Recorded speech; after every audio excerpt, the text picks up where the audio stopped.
An incredible, and I think really sinister story broke yesterday. 10 out of 10 to Big Brother watch. They produced a report, the Mail on Sunday ran it, but almost nobody else today wants to talk about it at all. I'm going to explain to you why. It was this, simply that within Whitehall, there is an anti-disinformation unit that from the very start of the pandemic was monitoring what politicians and journalists were saying.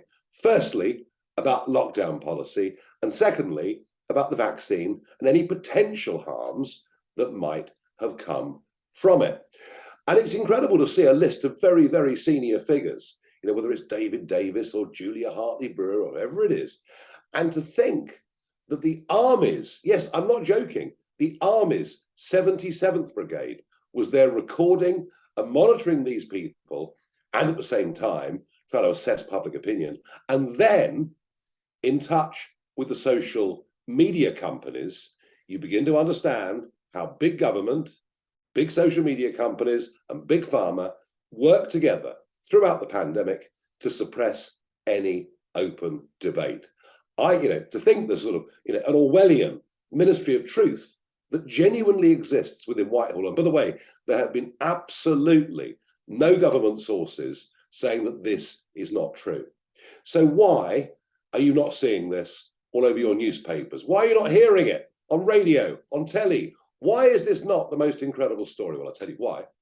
Because the government used hundreds of millions of pounds of your money to advertise through media companies to make sure that you complied.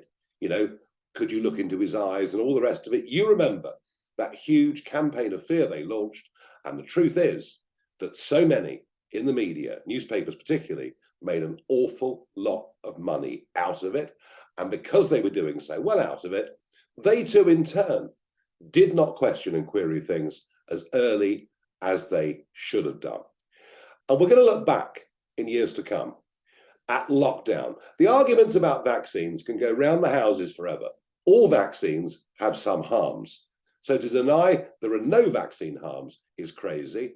I still on balance think probably having a vaccine rolled out quickly did save lives.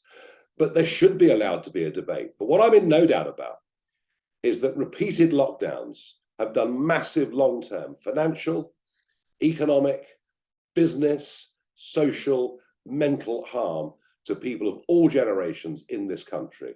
And now we understand the government has been doing its best through Whitehall to stop us even having an open debate about it and trying to get public voices who ask questions silenced through social media. I mean, if you told me this 20 years ago, I would simply have said, this is what happens in bad countries, countries that haven't recovered from communism, countries that are run by dictators. But it's happening here in our country in the 13th year of a Conservative administration. I don't for one moment think Labour will be any better, but it does go to show that actually any of us can be spied upon, looked at, and find our lives made very, very difficult if we disagree with the prevailing consensus. You have been warned.